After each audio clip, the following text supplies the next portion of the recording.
আয়নাঘর এক আতঙ্কের নাম উঠে আসছে। দেখুন এতটাই ভয়ঙ্কর সেই আয়নাঘর। আমার বাসার ঠিক আয়নাঘরের পিছনে ছিল। ওখানে আমাকে তারা 36 দিন ঘুমাতে দেয় নাই। যে আয়নাঘরের গল্প আপনারা শুনেছেন, এক একজনের সাথে কিন্তু এক এক রকমের আচরণ করা হয়। আমাকে বলা হয়েছে আমি গরিবের রক্তচোষা। আয়নাঘরের সম্পূর্ণ ভিতরটি দেখে যান। অবশেষে কুচ পাওয়া গেল শেখ হাসিনা সেই আয়নাঘরের। অবশেষে বের হয়ে আসলো সেইখান থেকে অনেকগুলা লোক। তারা বের হয়ে আসি অনেক কথা বলছে সেই আয়নাঘরকে নিয়ে, কতটুকু কষ্ট হতো সেই আয়নাঘরে এবং সেই আয়নাঘরের সম্পূর্ণ বিবরণ, কিভাবে তাদেরকে আটকে রাখা হতো, কিভাবে তাদেরকে শাস্তি দেওয়া হতো এবং কিভাবে তাদেরকে গুম করা হয়েছিল। দর্শক শ্রোতা, সম্পূর্ণ পরিচয় এখানে কিন্তু আপনারা দেখতে পারবেন সেই আয়নাঘরের কয়েদিদের মুখ থেকে। সম্পূর্ণ ভিডিও দেখবেন, তারপর কিন্তু আপনারা মতামত করবেন শেখ হাসিনাকে নিয়ে এবং সেই আয়নাঘরকে নিয়ে। ওদের রুমের মধ্যে কি হয়েছে এটা আমি বর্ণনা করতে চাই না। এই নৃশংসতা কি হয়েছে, আমার শরীরে এখনো ক্ষত চিহ্ন আছে। আমরা অমানবিক মারধর করে, এক পর্যায়ে আমার শরীরে কাঁপুনি চলে আসে, আমার মুখ দিয়ে লালা বের হয়ে যায়। তারপরে তারা ডাক্তার আনে। তাদের সিস্টেম কতটুকু মানে মানসিক নির্যাতন। আমার বাসার ঠিক আয়নাঘরের পিছনে ছিল। কারণ অকারণে আমি যাইতাম ওই মসজিদে, আমি নামাজ পড়তাম, আমি জায়গাটা চিনি। কতটা ভয়াবহ সেই আয়নাঘর দেখলেই গা শিউরে উঠে। এখানেই কিন্তু অনেক কয়েদিকে রাখা হতো এবং তাদেরকে নির্যাতন করা হতো।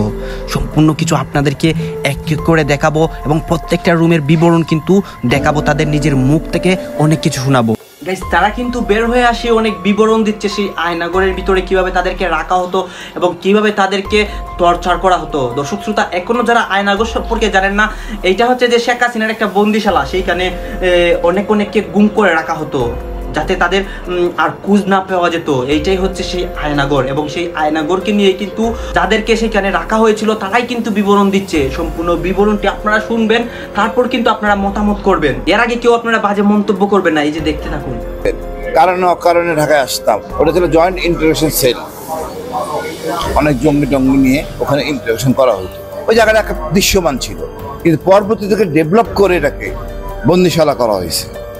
আর আমি অল্প যখন আমি বুঝতে পারছি যে 2 দিন পার হয়ে গেছে, 3 দিন পার হয়ে গেছে, আমার মারা হয় নাই, যে প্রশ্ন করছে উত্তর মিলতেছে না, তখন মারার সম্ভাবনা আপাতত নাই। আমি কৌশলে এলাকাটা চিনে ফেলছি। এই যে এটা হচ্ছে যে আয়নাঘরের ঢোকার রাস্তা এবং এইভাবেই কিন্তু মাটির তল দিয়ে সুড়ঙ্গ রাস্তা দিয়ে কিন্তু সেই আয়নাঘরে যেতে হয় এবং আসামিদেরকে কিন্তু ছুক বেঁধে ভিতরে নেওয়া হয়। এইটা কিন্তু অনেক আসামি বের হয়ে বলেছে, যেমন বিপিনুর বলেছে, তাকেও কিন্তু আয়নাঘরের সেই সেলের মধ্যে নিয়ে রাখা হয়েছিল এবং টর্চার করা হয়েছিল। দর্শক শ্রোতা, দেখেন এক এক করে কিন্তু আপনাদেরকে, এই যে দেখেন এটা আরেকটা সেল। গাড়িতে উঠেই এই জম টুপি বলে যেটা, কালো টুপি পরাইলো, হাই সাউন্ডে মিউজিক গাড়িতে, অর্থাৎ আশপাশের কোনো শব্দ টব্দ আমি শুনতে না পাই। তারপরে রাতেই নিয়ে গেল, নিয়েই চোখ মুখ বেঁধে জিজ্ঞাসাবাদ এবং সেই সাথে অমানবিক, মানে বলতে পারেন যে আপনার এইখানে সবসময় অন্ধকার থাকে, দিন রাত কিছুই বোঝা যায় না। এইটা কিন্তু আসামিও বেল হয়ে যেমনটা বলছিল তেমনটাই কিন্তু আমরা দেখতে পাচ্ছি।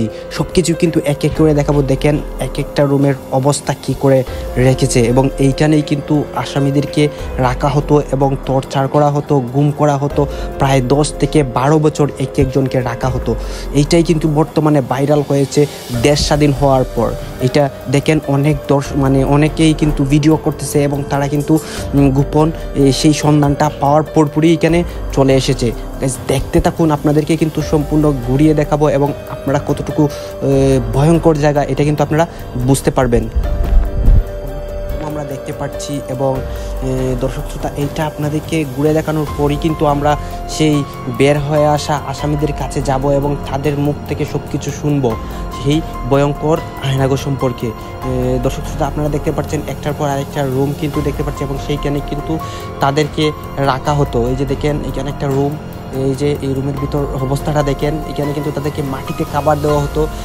তাদের বক্তব্য থেকে কিন্তু আমরা আগে বুঝতে পেরেছিলাম। আমরা যেমনটা এসে এখানেও দেখতে পাচ্ছি।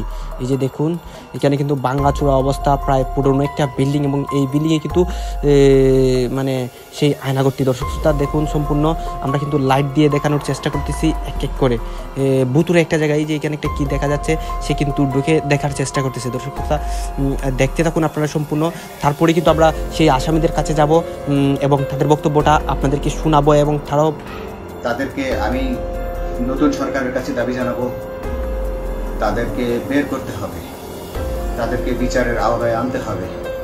নাহলে এত মানুষ শহীদের বিনিময়ে যে ফ্যাসিবাদ থেকে, যে স্বৈর শাসন, যে খুনি হাসিনার হাত থেকে আমরা মুক্তি পেয়েছি, সেই মুক্তির প্রকৃত মূল্য আমরা পাবো না, প্রকৃত স্বাদ আমরা পাবো না। এই খুনিদেরকে বের করতে হবে, এই খুনিদেরকে বের করে আইনের আওতায় আনতে হবে।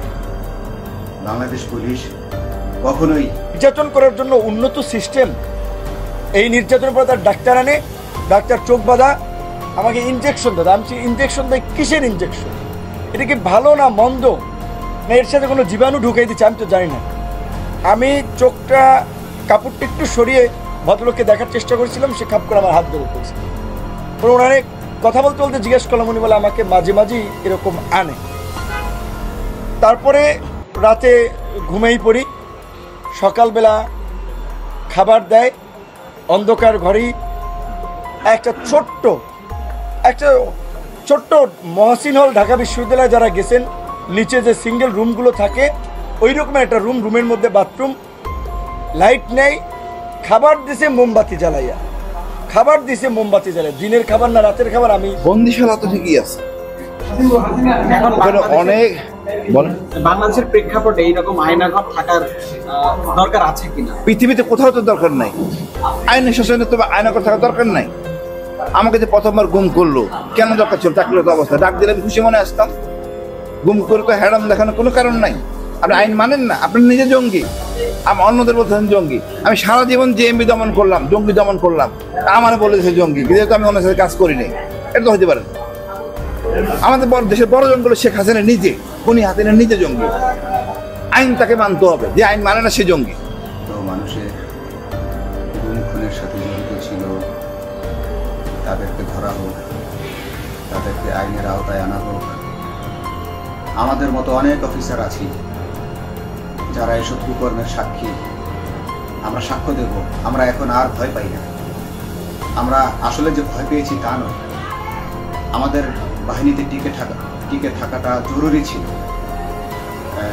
জনগণের স্বার্থে আমাদের বাহিনী। দর্শক শ্রোতা আপনারা তো দেখলেন যে সে কি বলতেছে। সে কিন্তু অনেকদিন যাবৎ সেই আয়নাঘরের মধ্যে বন্দি ছিল এবং সে কিন্তু কষ্ট প্রকাশ করতেছে। সেইখানের মধ্যে 4-5টা রুম ছিল, কোনো জানলা ছিল না, এবং 4-5টা রুম মিলিয়ে এক একটি ইউনিট ছিল, এইটাই কিন্তু তারা বলতেছে। এবং সেই জায়গাটায় কতটুকু ভয়ানক অবস্থা হতো তারা কিন্তু এইগুলা মানে স্বীকার করতেছে এবং তারা কিন্তু প্রকাশ করতেছে। বর্তমানে এক এক করে কিন্তু আরো অনেক তথ্য বের হয়ে আসবে শেখ হাসিনাকে নিয়ে। সেইগুলা যদি আপনারা সবার আগে পেতে চান তাহলে কিন্তু আমার চ্যানেলটি এক্ষুনি সাবস্ক্রাইব করবেন এবং পাশে থাকা বেল আইকনটি বাজিয়ে রাখবেন। ধন্যবাদ।